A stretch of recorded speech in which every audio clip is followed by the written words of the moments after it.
Now on Nova.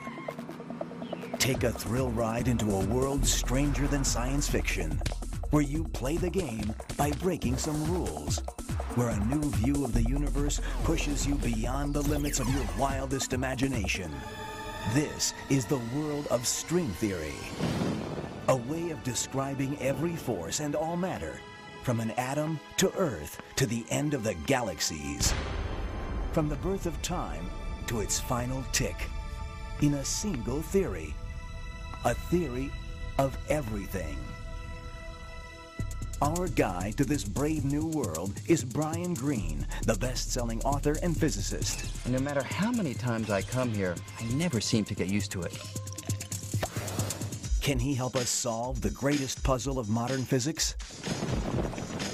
That our understanding of the universe is based on two sets of laws that don't agree. Resolving that contradiction eluded even Einstein, who made it his final quest. After decades, we may finally be on the verge of a breakthrough. The solution is strings. Tiny bits of energy vibrating like the strings on a cello. A cosmic symphony at the heart of all reality. But it comes at a price. Parallel universes and 11 dimensions, most of which you've never seen. We really may live in a universe with more dimensions than meet the eye. People who've said that there are extra dimensions of space have been labeled crackpots or people who are bananas. A mirage of science and mathematics? Or the ultimate theory of everything? If string theory fails to provide a testable prediction, then nobody should believe it. Is that a theory of physics or a philosophy? One thing that is certain is that string theory is already showing us that the universe may be a lot stranger than any of us ever imagined. Coming up tonight. It all started with an apple. The triumph of Newton's equations come from the quest to understand the planets and the stars. And we've come a long way since. Einstein gave the world a new picture for what the force of gravity actually is. Where he left off, string theorists now dare to go. But how close are they to fulfilling Einstein's dream? Watch The Elegant Universe right now.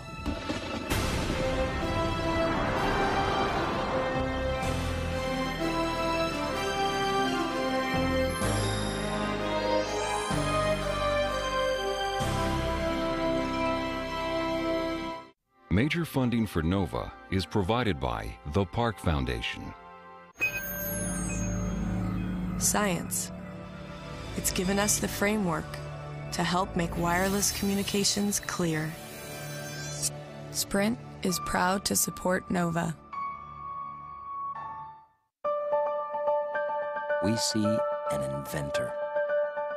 At Microsoft, your potential inspires us to create software that helps you reach it. Your potential, our passion. Funding for the Elegant Universe is provided by the Alfred P. Sloan Foundation to enhance public understanding of science and technology. And by the National Science Foundation, America's investment in the future. Additional funding is provided by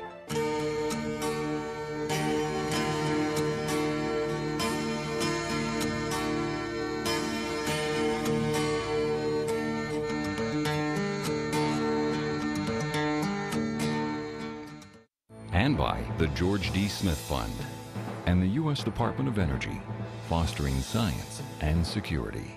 Major funding for NOVA is also provided by the Corporation for Public Broadcasting and viewers like you. Thank you.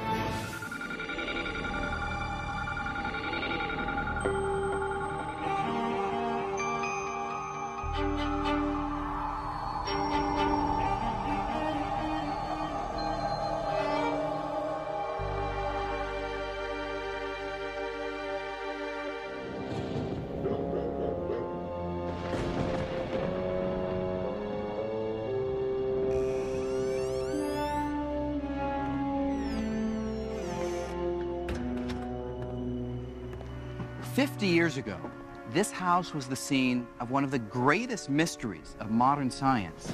A mystery so profound that today, thousands of scientists on the cutting edge of physics are still trying to solve it. Albert Einstein spent his last 2 decades in this modest home in Princeton, New Jersey. And in his second-floor study, Einstein relentlessly sought a single theory, so powerful it would describe all the workings of the universe.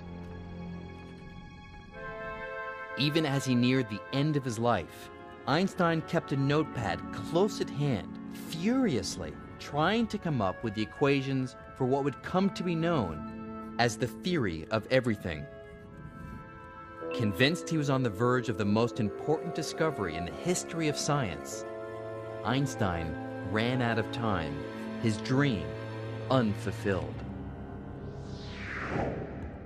Now, almost a half-century later, Einstein's goal of unification, combining all the laws of the universe in one all-encompassing theory, has become the holy grail of modern physics. And we think we may at last achieve Einstein's dream with a new and radical set of ideas called string theory. But if this revolutionary theory is right, we are in for quite a shock. String theory says we may be living in a universe where reality meets science fiction. A universe of 11 dimensions, with parallel universes right next door.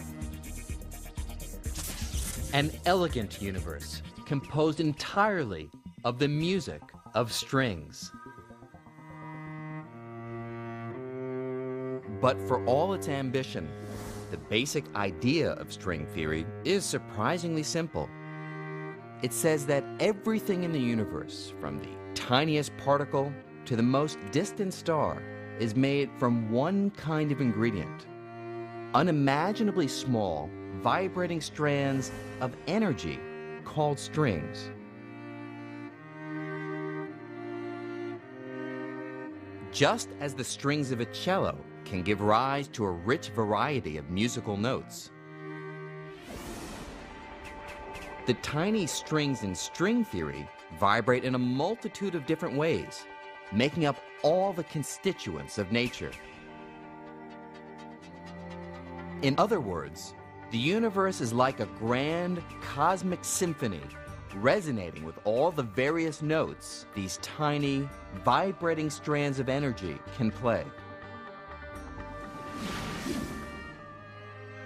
String theory is still in its infancy, but it's already revealing a radically new picture of the universe, one that is both strange and beautiful. But what makes us think we can understand all the complexity of the universe, let alone reduce it to a single theory of everything? We have r mu nu minus a half g mu nu r, you remember how this goes, equals 8 pi g t mu nu. Comes from varying the Einstein-Hilbert action, we get the field equations, and this term, remember what this is called? No, that's the scalar curvature. This is the Ricci tensor. Have you been studying this at all? No matter how hard you try, you can't teach physics to a dog. Their brains just aren't wired to grasp it. But what about us? How do we know that we're wired to comprehend the deepest laws of the universe? Well, physicists today are confident that we are. And we're picking up where Einstein left off in his quest for unification. Unification would be the formulation of a law that describes perhaps everything in the known universe from one single idea, one master equation. And we think that there might be this master equation because throughout the course of the last 200 years or so, our understanding of the universe has given us a variety of explanations that are all pointing towards one spot. They seem to all be converging on one nugget of an idea that we're still trying to find.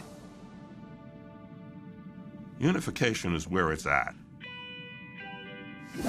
Unification is what we're trying to accomplish. The whole aim of fundamental physics is to see more and more of the world's phenomena in terms of fewer and fewer and simpler principles.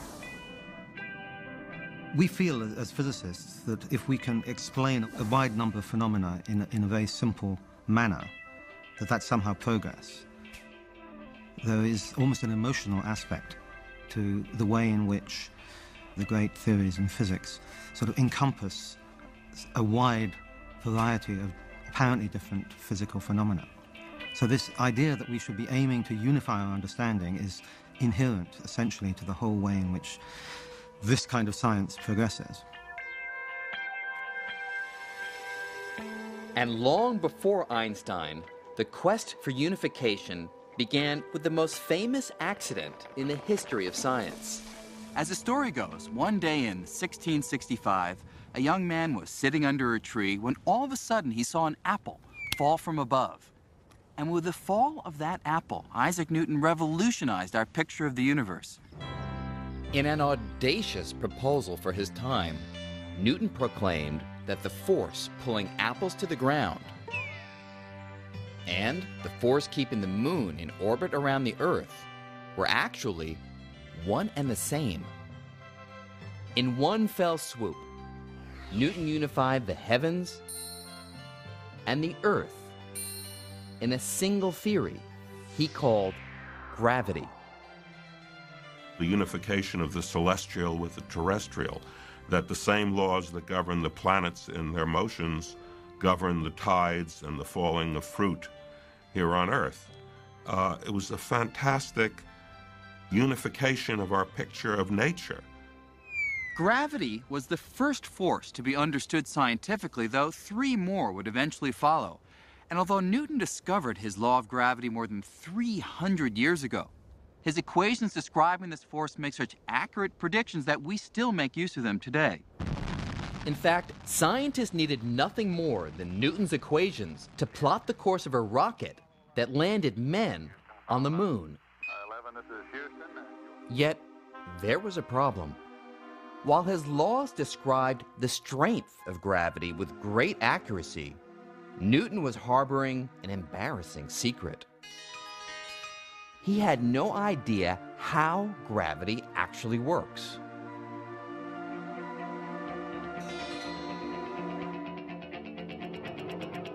For nearly 250 years, scientists were content to look the other way when confronted with this mystery. But in the early 1900s, an unknown clerk working in the Swiss patent office would change all that. While reviewing patent applications, Albert Einstein was also pondering the behavior of light. And little did Einstein know that his musings on light would lead him to solve Newton's mystery of what gravity is. At the age of 26, Einstein made a startling discovery: that the velocity of light is a kind of cosmic speed limit, a speed that nothing in the universe can exceed. But no sooner had the young Einstein published this idea than he found himself squaring off with the father of gravity. The trouble was, the idea that nothing can go faster than the speed of light flew in the face of Newton's picture of gravity. To understand this conflict, we have to run a few experiments. And to begin with, let's create a cosmic catastrophe. Imagine that all of a sudden, and without any warning, the sun vaporizes and completely disappears. Now, let's replay that catastrophe and see what effect it would have on the planets according to Newton. Newton's theory predicts that with the destruction of the sun, the planets would immediately fly out of their orbits careening off into space.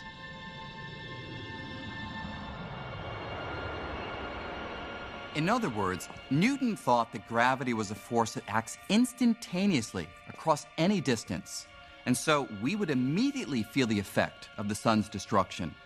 But Einstein saw a big problem with Newton's theory. A problem that arose from his work with light. Einstein knew light doesn't travel instantaneously. In fact, it takes 8 minutes for the sun's rays to travel the 93 million miles to the Earth. And since he had shown that nothing, not even gravity, can travel faster than light, how could the Earth be released from orbit before the darkness resulting from the sun's disappearance reached our eyes?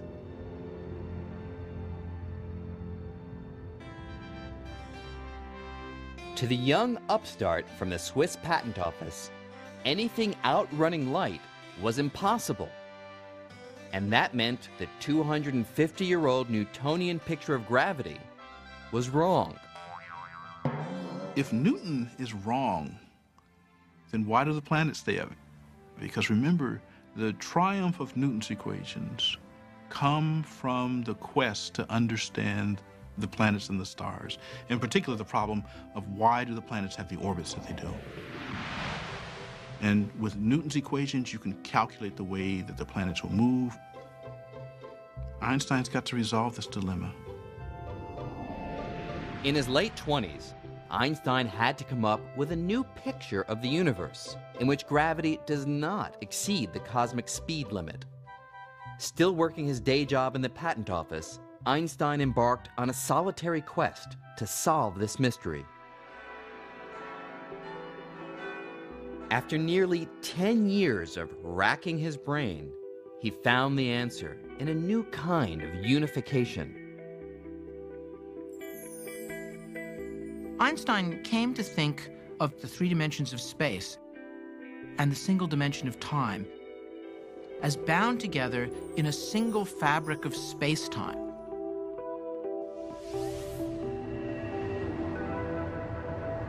It was his hope that by understanding the geometry of this 4-dimensional fabric of space-time, that he could simply talk about things moving along surfaces in this space-time fabric.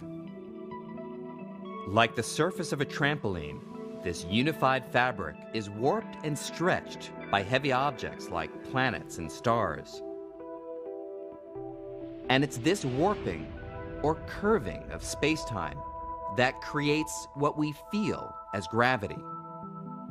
A planet like the Earth is kept in orbit not because the sun reaches out and instantaneously grabs hold of it, as in Newton's theory, but simply because it follows curves in the spatial fabric caused by the sun's presence. So, with this new understanding of gravity, let's rerun the cosmic catastrophe. Let's see what happens now if the sun disappears.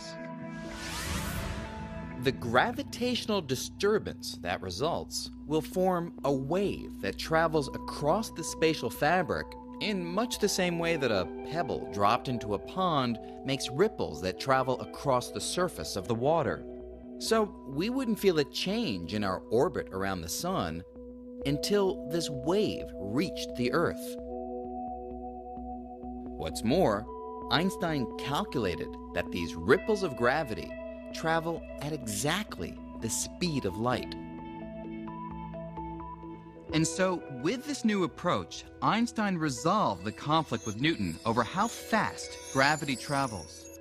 And more than that, Einstein gave the world a new picture for what the force of gravity actually is. Its warps and curves in the fabric of space and time. Einstein called this new picture of gravity general relativity. And within a few short years, Albert Einstein became a household name. Einstein was like a rock star in his day. He was one of the most widely known and recognizable figures alive. He and perhaps Charlie Chaplin were the reigning kings of the popular media. People followed his work, and they were anticipating because of this wonderful thing he had done with general relativity, this recasting the laws of gravity out of his head, there was the thought he could do it again, and people want to be in on that. Despite all that he had achieved, Einstein wasn't satisfied. He immediately set his sights on an even grander goal, the unification of his new picture of gravity with the only other force known at the time, electromagnetism. Now, electromagnetism is a force that had itself been unified only a few decades earlier. In the mid-1800s, electricity and magnetism were sparking scientists' interest. These two forces seemed to share a curious relationship that inventors like Samuel Morse were taking advantage of in newfangled devices such as the telegraph. An electrical pulse sent through a telegraph wire to a magnet thousands of miles away produced the familiar dots and dashes of Morse code that allowed messages to be transmitted across the continent in a fraction of a second. Although the telegraph was a sensation, the fundamental science driving it remained something of a mystery. But to a Scottish scientist named James Clerk Maxwell, the relationship between electricity and magnetism was so obvious in nature that it demanded unification. If you've ever been on top of a mountain during a thunderstorm, you'll get the idea of how electricity and magnetism are closely related. When a stream of electrically charged particles flows, like in a bolt of lightning, it creates a magnetic field, and you can see evidence of this on a compass.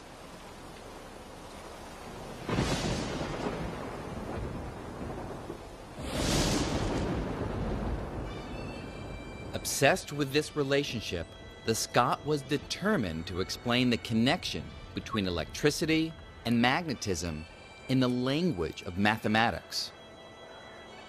Casting new light on the subject, Maxwell devised a set of 4 elegant mathematical equations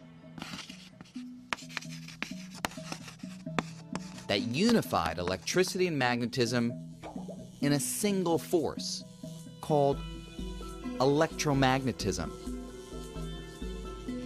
And like Isaac Newton before him, Maxwell's unification took science a step closer to cracking the code of the universe. That was really the remarkable thing, that these different phenomena were really connected in this way.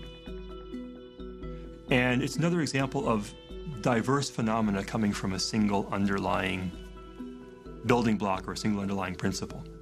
Imagine that everything that you can think of which has to do with electricity and magnetism can all be written in 4 very simple equations. Isn't that incredible?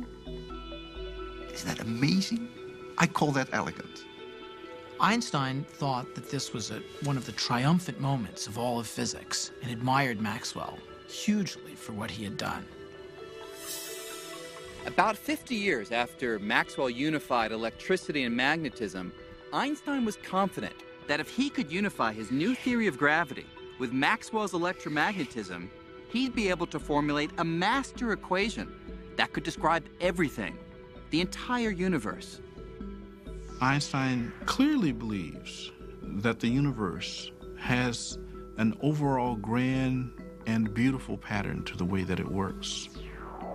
And so to answer the question, why was he looking for the unification? I think the answer is simply that Einstein is one of those physicists who really wants to know the mind of God, which means the entire picture.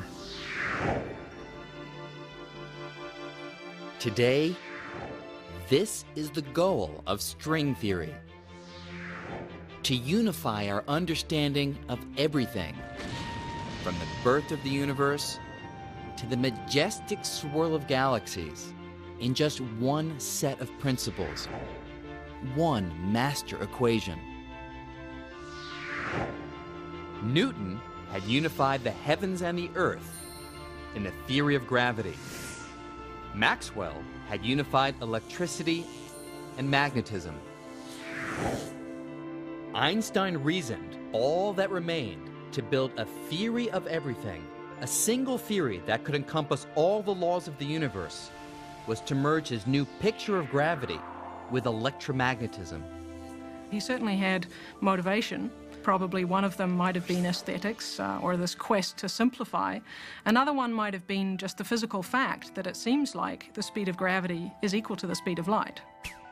So if they both go at the same speed, then maybe that's an indication of some underlying symmetry. But as Einstein began trying to unite gravity and electromagnetism, he would find that the difference in strength between these two forces would outweigh their similarities. Let me show you what I mean. We tend to think that gravity is a powerful force. After all, it's the force that right now is anchoring me to this ledge. But compared to electromagnetism, it's actually terribly feeble. In fact, there's a simple little test to show this. Imagine that I was to leap from this rather tall building. Actually, let's not just imagine it. Let's do it. You'll see what I mean.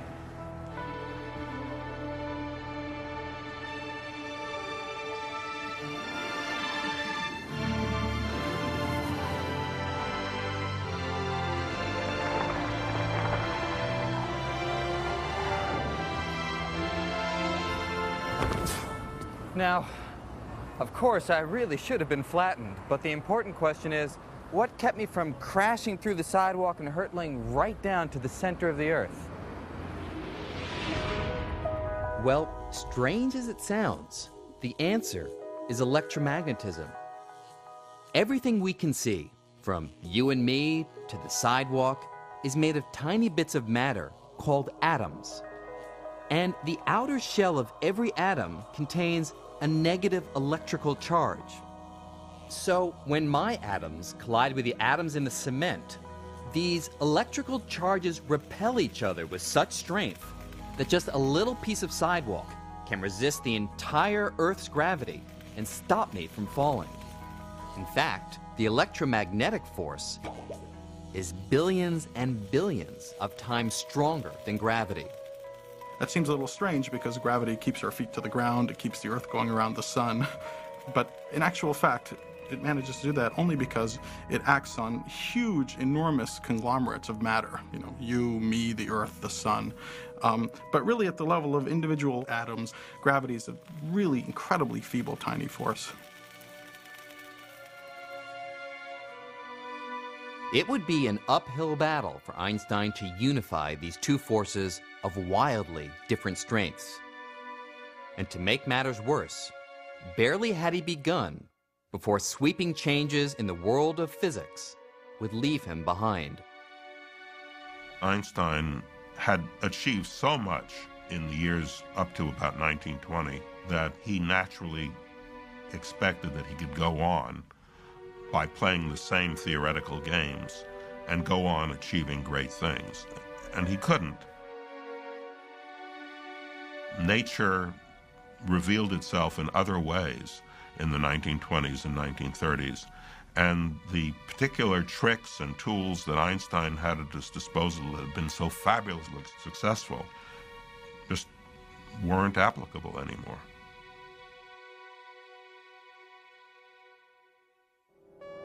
You see, in the 1920s, a group of young scientists stole the spotlight from Einstein when they came up with an outlandish new way of thinking about physics. Their vision of the universe was so strange, it makes science fiction look tame, and it turned Einstein's quest for unification on its head. Unification.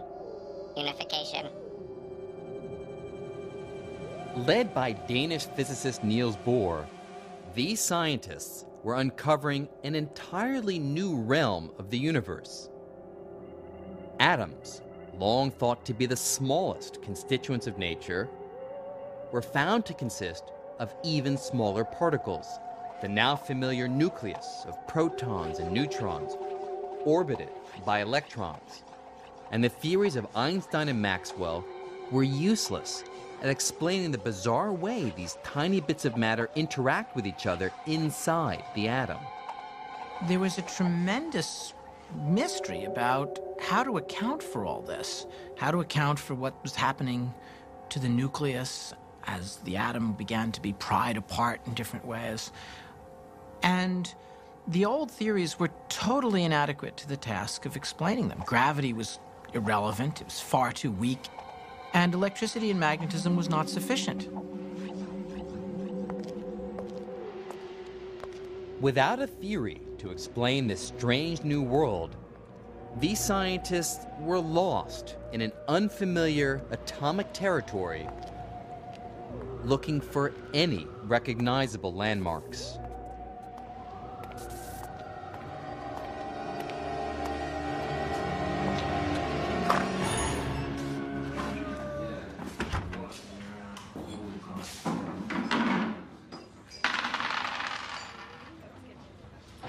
Then, in the late 1920s, all that changed.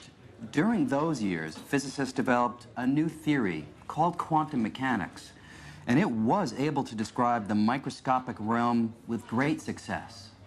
But here's the thing. Quantum mechanics was so radical a theory that it completely shattered all previous ways of looking at the universe. Einstein's theories demand that the universe is orderly and predictable. But Niels Bohr disagreed. He and his colleagues proclaimed that at the scale of atoms and particles, the world is a game of chance. At the atomic or quantum level, uncertainty rules.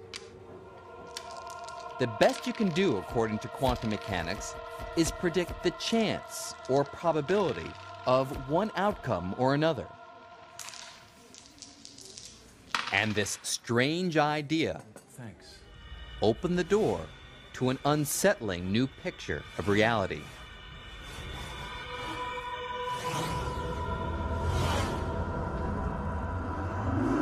It was so unsettling that if the bizarre features of quantum mechanics were noticeable in our everyday world, like they are here in the Quantum Cafe, you might think you'd lost your mind. The laws in the quantum world are very different from the laws that we are used to. Our daily experiences are totally different from anything that you would see in the quantum world. The quantum world is crazy. It's probably the best way to put it. It's a crazy world. For nearly 80 years, quantum mechanics has successfully claimed that the strange and bizarre are typical of how our universe actually behaves on extremely small scales. At the scale of everyday life, we don't directly experience the weirdness of quantum mechanics. But here, in the Quantum Cafe, big, everyday things sometimes behave as if they were microscopically tiny. And no matter how many times I come here, I never seem to get used to it. I'll have an orange juice, please. I'll try. I'll try, she says. You see, they're not used to people placing definite orders here in the Quantum Cafe because here, everything is ruled by chance. While I'd like an orange juice, there's only a particular probability that I'll actually get one.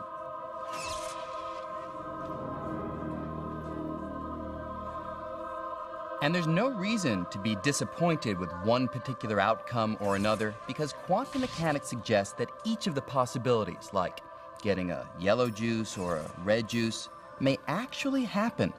They just happen to happen in universes that are parallel to ours, universes that seem as real to their inhabitants as our universe seems to us. If there are 1,000 possibilities and quantum mechanics cannot with certainty say which of the 1,000 it will be, then all 1,000 will happen. Yeah, you can laugh at it and say, well, that has to be wrong. But there are so many other things in physics which at the time that people came up with had to be wrong, but it wasn't. You have to be a little careful, I think, before you say this is clearly wrong. And even in our own universe, quantum mechanics says there's a chance that things we'd ordinarily think of as impossible can actually happen. For example, there's a chance that particles can pass right through walls or barriers that seem impenetrable to you or me. There's even a chance that I could pass through something solid, like a wall. Now, quantum calculations do show that the probability for this to happen in the everyday world is so small that I'd need to continue walking into the wall for nearly an eternity before having a reasonable chance of succeeding. But here, these kind of things happen all the time. You have to learn to abandon those assumptions that you have about the world in order to understand quantum mechanics. In my gut, in my belly, do I feel like I have a deep intuitive understanding of quantum mechanics? No. And neither did Einstein. He never lost faith that the universe behaves in a certain and predictable way. The idea that all we can do is calculate the odds that things will turn out one way or another was something Einstein deeply resisted. Quantum mechanics says that you can't know for certain the outcome of any experiment. You can only assign a certain probability to the outcome of any experiment. And this Einstein disliked intensely. He used to say, God does not throw dice. Yet experiment after experiment showed Einstein was wrong, and that quantum mechanics really does describe how the world works at the subatomic level. So quantum mechanics is not a luxury, something that you can do without. I mean, why is water the way it is? Why does light go straight through water? Why is it transparent? Why are other things not transparent? How do molecules form? Why are they reacting the way they react? The moment that you want to understand anything at an atomic level, as non-intuitive as it is, at that moment you can only make progress with quantum mechanics. Quantum mechanics is fantastically accurate. There has never been a prediction of quantum mechanics that has contradicted an observation. Never. By the 1930s, Einstein's quest for unification was floundering, while quantum mechanics was unlocking the secrets of the atom. Scientists found that gravity and electromagnetism are not the only forces ruling the universe. Probing the structure of the atom, they discovered two more forces. One, dubbed the strong nuclear force, acts like a superglue, holding the nucleus of every atom together, binding protons to neutrons. And the other, called the weak nuclear force, allows neutrons to turn into protons, giving off radiation in the process. At the quantum level, the force we're most familiar with, gravity, was completely overshadowed by electromagnetism and these two new forces. Now, the strong and weak forces may seem obscure, but in one sense at least, we're all very much aware of their power. At 5:29 on the morning of July 16, 1945, that power was revealed by an act that would change the course of history. In the middle of the desert in New Mexico, at the top of a steel tower, about 100 feet above the top of this monument, the first atomic bomb was detonated. It was only about 5 feet across, but that bomb packed a punch equivalent to about 20,000 tons of TNT.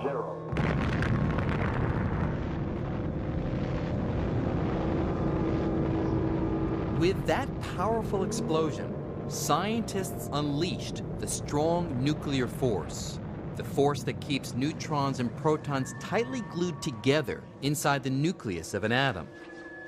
By breaking the bonds of that glue and splitting the atom apart,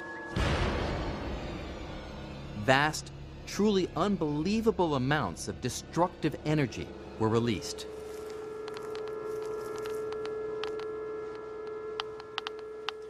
We can still detect remnants of that explosion through the other nuclear force, the weak nuclear force, because it's responsible for radioactivity. And today, more than 50 years later, the radiation levels around here are still about 10 times higher than normal. So, although in comparison to electromagnetism and gravity, the nuclear forces act over very small scales, their impact on everyday life is every bit as profound. But what about gravity? Einstein's general relativity, where does that fit in at the quantum level? Quantum mechanics tells us how all of nature's forces work in the microscopic realm except for the force of gravity. Absolutely no one could figure out how gravity operates when you get down to the size of atoms and subatomic particles. That is, no one could figure out how to put general relativity and quantum mechanics together into one package. For decades, every attempt to describe the force of gravity in the same language as the other forces, the language of quantum mechanics, has met with disaster. You try to put those two pieces of mathematics together, they do not coexist peacefully. You get answers that the probabilities of the event you're looking at are infinite. Nonsense. It's not profound, it's just nonsense. It's very ironic because it was the first force to actually be understood in some decent quantitative way, but it still remains split off and very different from the other ones. The laws of nature are supposed to apply everywhere. So if Einstein's laws are supposed to apply everywhere, and the laws of quantum mechanics are supposed to apply everywhere, well, you can't have two separate everywheres.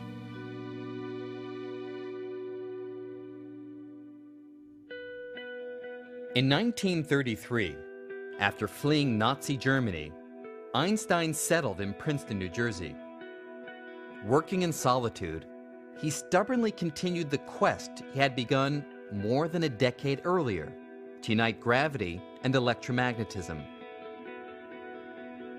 Every few years, headlines appeared proclaiming Einstein was on the verge of success, but most of his colleagues believed his quest was misguided and that his best days were already behind him. Einstein in his later years got rather detached from the work of physics in general and stopped reading people's papers. I don't even think he knew there was such a thing as the weak nuclear force. He didn't pay attention to those things. He kept working on the same problem that he had started working on as a younger man.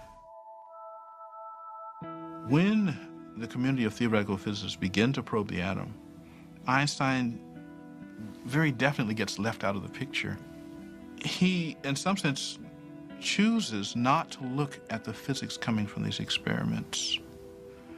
That means that the laws of quantum mechanics play no role in his sort of further investigations.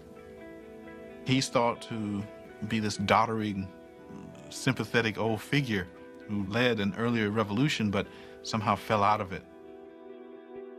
It is as if a general who is a master of horse cavalry, who has achieved great things as a commander at the beginning of the First World War, would try to bring mounted cavalry into play against the barbed wire trenches and machine guns of the other side. Albert Einstein died on April 18, 1955. And for many years, it seemed that Einstein's dream of unifying the forces in a single theory died with him. So the quest for unification becomes a backwater of physics. By the time of Einstein's death in the 50s, almost no serious physicists are engaged in this quest for unification.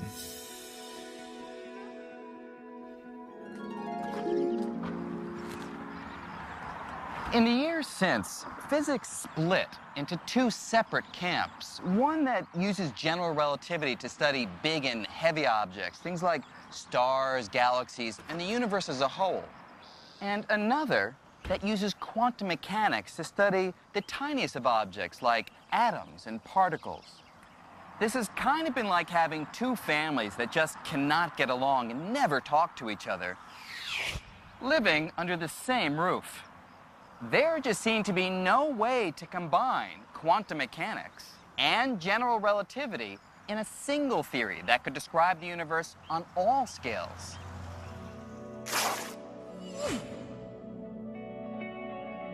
Now, in spite of this, we've made tremendous progress in understanding the universe. But there's a catch. There are strange realms of the cosmos that will never be fully understood until we find a unified theory.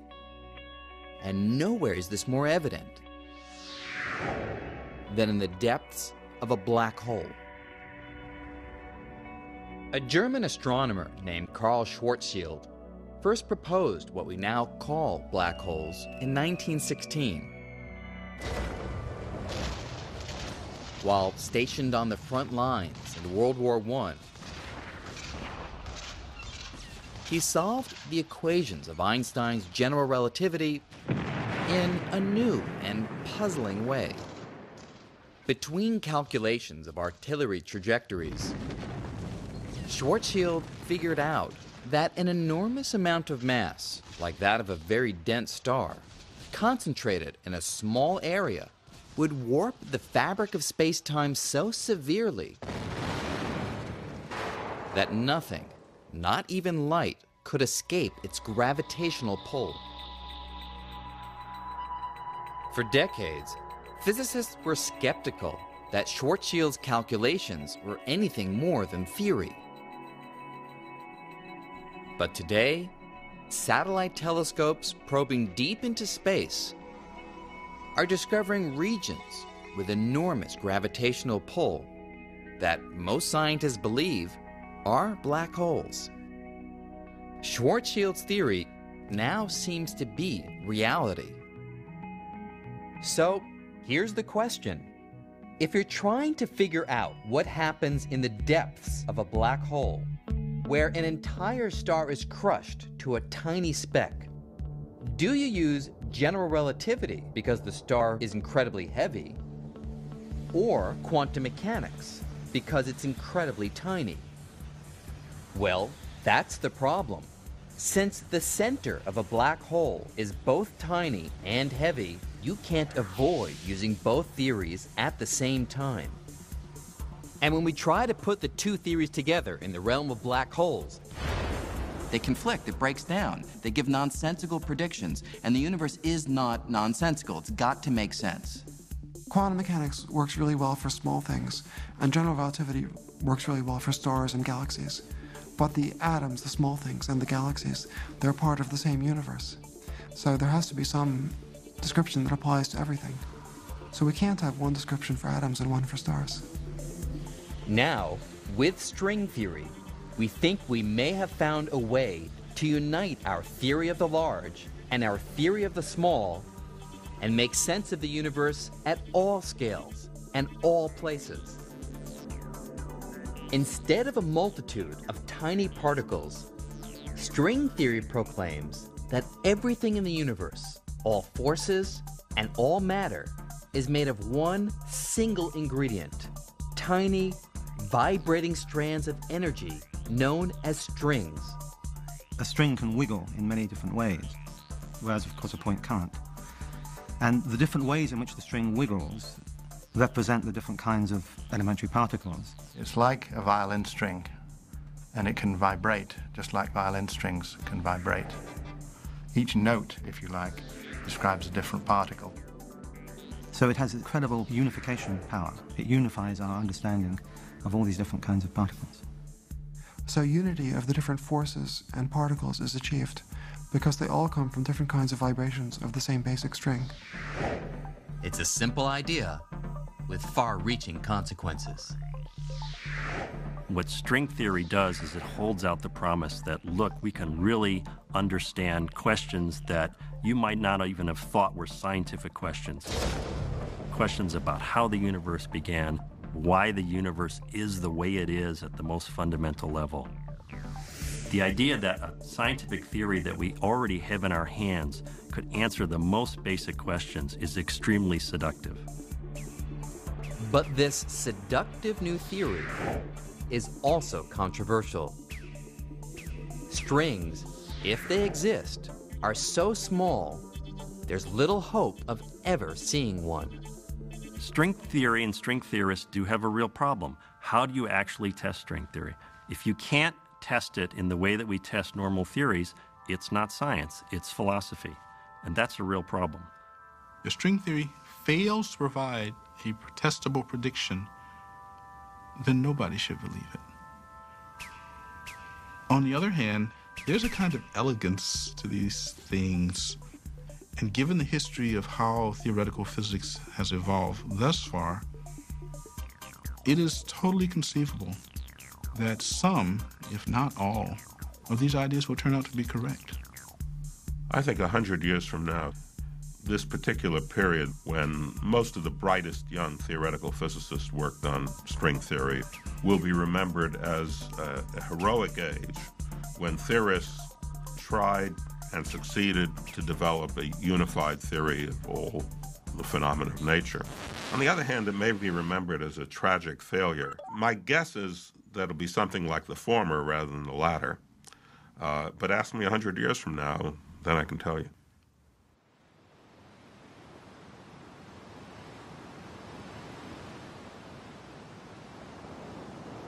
Our understanding of the universe has come an enormously long way during the last 3 centuries. Just consider this. Isaac Newton, who's perhaps the greatest scientist of all time, once said, "I have been like a boy, playing on the seashore, diverting myself and now and then finding a smoother pebble or prettier shell than usual, while the great ocean of truth lay before me, all undiscovered."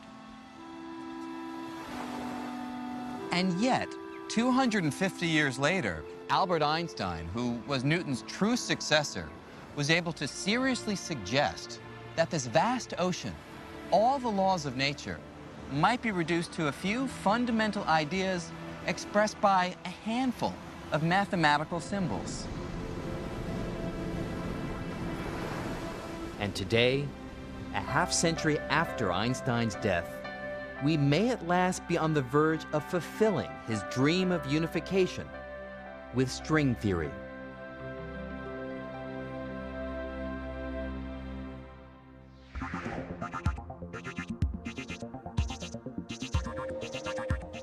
But where did this daring and strange new theory come from? How does string theory achieve the ultimate unification of the laws of the large and the laws of the small? And how will we know if it's right or wrong? No experiment can ever check up what's going on at the distances that are being studied. The theory is permanently safe. Is that a theory of physics or a philosophy?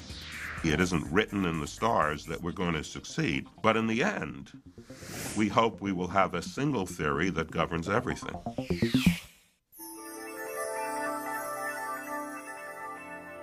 On NOVA's website, go behind the scenes with Brian Greene. Journey into the subatomic world. Play with strings. Picture other dimensions and much more. Find it on pbs.org.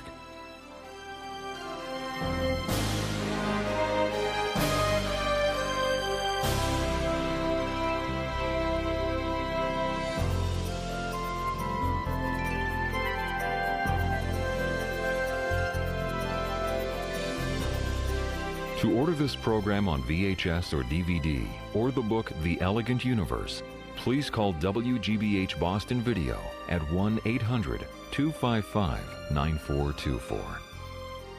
Next time on Nova, play hard, break some rules, and push the limits of your wildest imagination. Brian Greene takes you on a quest for the theory of everything. PBS presents Nova, The Elegant Universe.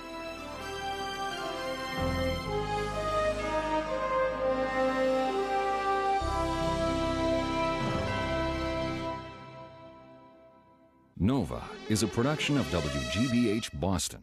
Major funding for Nova is provided by the Park Foundation.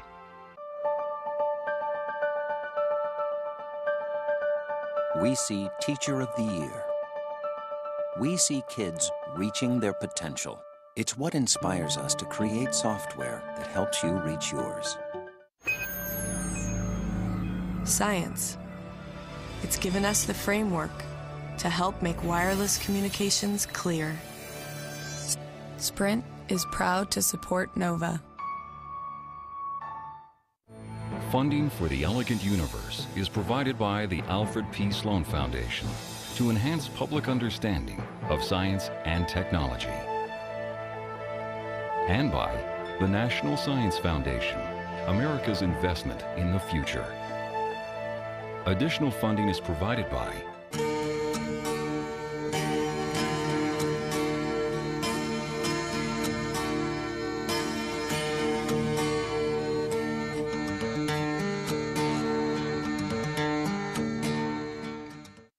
and by the George D. Smith Fund and the U.S. Department of Energy, fostering science and security. Major funding for NOVA is also provided by the Corporation for Public Broadcasting and viewers like you. Thank you.